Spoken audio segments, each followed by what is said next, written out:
Dos, a ver, espérate. Uno, empezamos. Perfecto. Muy bien, Alejandro. Pues como primera pregunta, quisiera que platicaras un poquito sobre Ríos de Poder. Claro. Sobre todo, ¿de qué trata el proyecto? Ujú. ¿Y cuál es la relación entre esta documentación política y esta documentación de desastre natural? Creo que esas son como los dos extremos que de inicio leo en Ríos de Poder. Y entonces, ¿cuál es la relación entre documentación política y documentación de desastre? Perfecto. Bueno, el libro Ríos de Poder es un libro que publiqué hace unos años que empieza con la idea de construir una línea del tiempo acerca del río Santa Catarina. El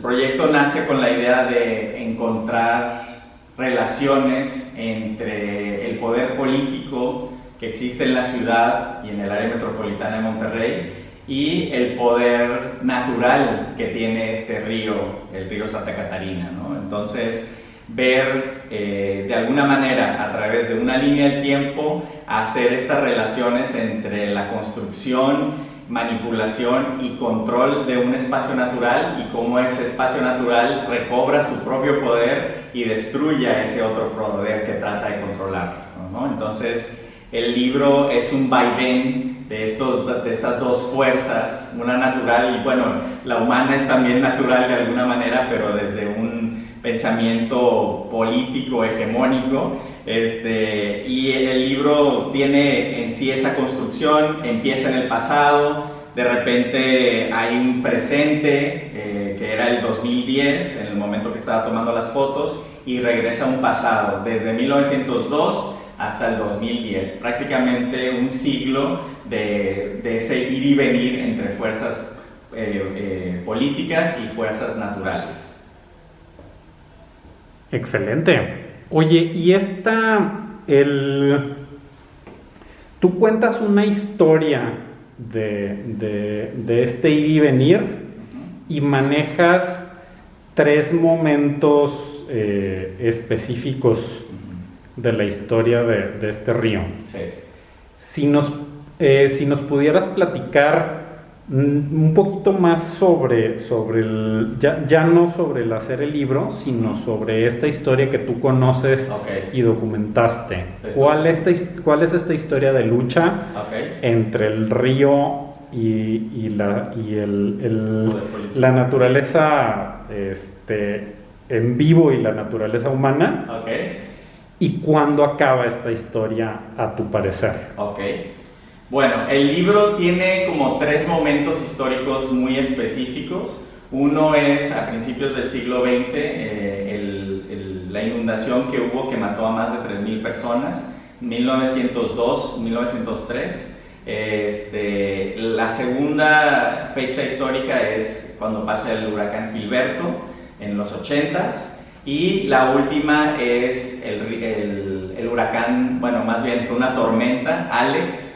Y para mí hay un último momento que no es relevante porque no hubo destrucción y es el resurgimiento del río como un espacio natural hecho por sí mismo, ¿no? La primera vez que este río lo dejan ser y él solo se construye y hace un nuevo río que no habíamos visto, ¿no? Entonces, tres momentos históricos que en el sentido popular de Monterrey, en el conocimiento popular, esos son los importantes, los momentos donde hay destrucción y donde todos voltean a ver al río, ¿no? Lo que han llamado algunas personas como el porno de la destrucción, ¿no? Cuando pasa algo sumamente destructivo, ahí es cuando ponemos atención.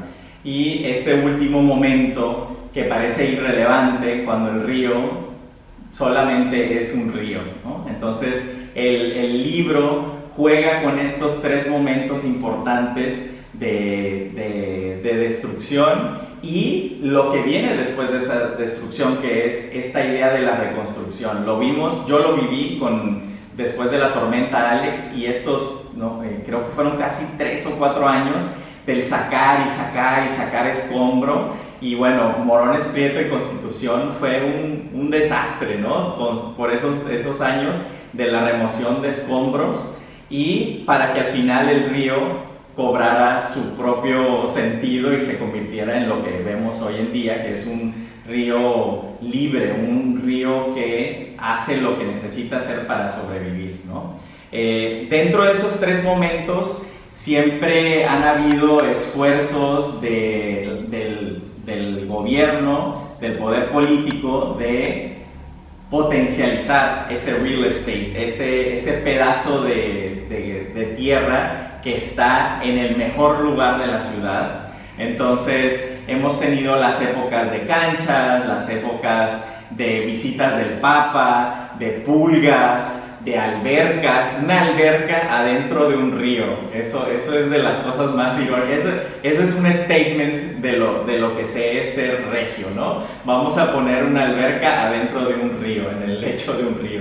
Entonces, estos momentos, estos esfuerzos, la canalización del río a mediados del siglo XX, todos esos esfuerzos siempre han sido contrastados con la destrucción, ¿no? Entonces, es un vaivén interminable. ¿Cuándo terminará? No sé. ¿Cuánto fue? Hace 3 años que hubo un esfuerzo de volver a darle sentido a ese río, de volver a tomarlo por el ser humano, a ponerle canchas, a hacer que funcione, ¿no? Porque ¿cómo es posible que este espacio tan importante, tan valioso en términos económicos, no sea monetizado en la ciudad donde todo se monetiza? Perfecto. Oye, y contando, si quieres, vámonos también por momentos por estos distintos momentos históricos. ¿Qué nos puedes hablar de 1902, 1903? O sea, ¿qué es lo que sucede? ¿Quiénes son los villanos de 1902? ¿Quiénes son los villanos de 1903? Misma pregunta con el Gilberto. Sí. Misma pregunta con el Alex. Sí. Y después del Alex viene otra pregunta que creo que va muy a tono de tu trabajo. Ok. Entonces, villanos 1900, 2 y 3. Villanos 80s, Okay. Villanos 2000s. Bueno, no soy un historiador, mas sin embargo me encanta aprender de la historia, sabiendo que la historia es una historia construida y que solamente es contada desde quien ganó en la historia. Pero en 1902, 1903, el río Santa Catarina no era monetizado de la manera como la conocemos a finales del siglo XX. Sin embargo, estaba el puente de San Luisito, que terminó, ahí había un mercado que terminó siendo derrumbado por el huracán, por la tormenta que hubo en ese momento. Y lo único que vino del río en ese momento fue muerte, ¿no? O sea, llegó en la noche, la gente dormida, hubo muchísimos muertos, y no sé específicamente si en aquella época había un esfuerzo constante del gobierno de tratar de humanizar al río, ¿no? De sacarle provecho a ese río. En la etapa del Gilberto, esa era la etapa de las canchas de fútbol en el río, donde pues la gente iba a tener un momento de esparcimiento, y habían competencias ahí en el río.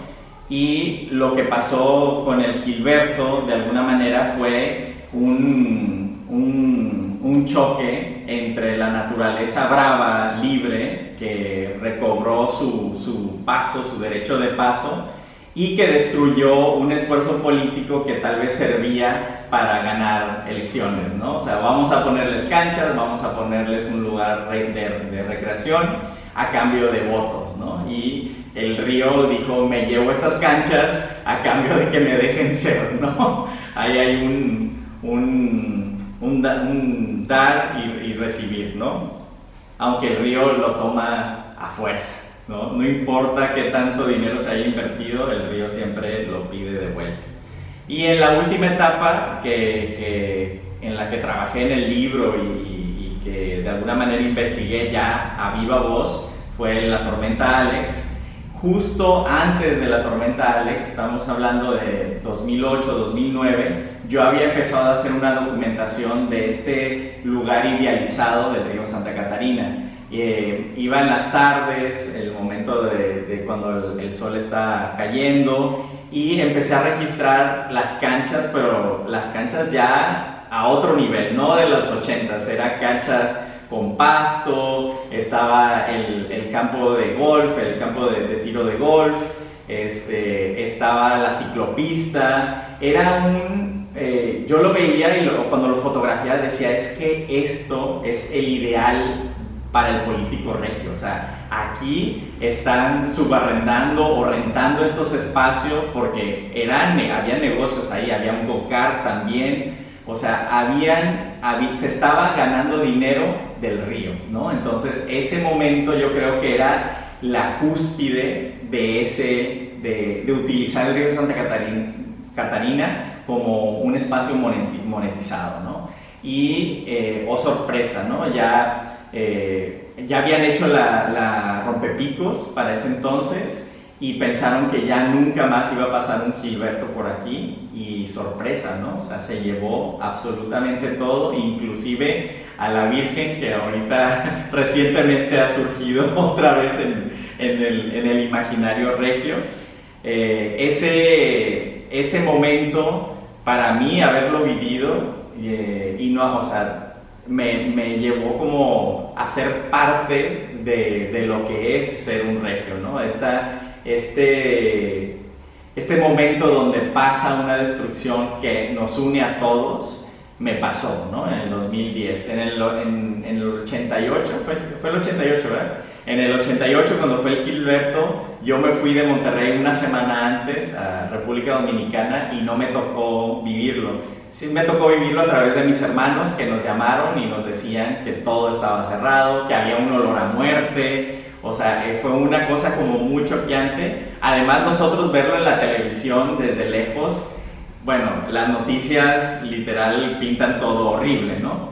De hecho, es parte de otro de los poderes que menciono en el libro, el poder de los medios de comunicación. Y en el libro hay muchas imágenes desde los medios de comunicación, cómo nos preparan para la tragedia, nos crean ese miedo de la tragedia y también lo monetizan al final, ¿no? O sea, el imaginar la tragedia por medio de los medios de comunicación es un ganar dinero para los medios de comunicación.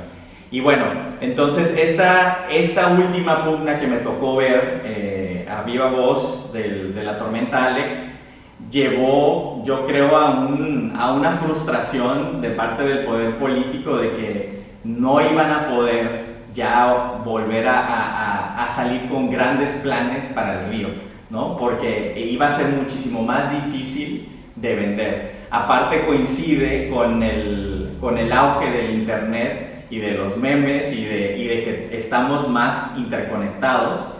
Y no sé si recuerdan el momento cuando se empezó a pensar en el estadio de fútbol, ¿no? De Tigres, que estuviera encima del río Santa Catarina.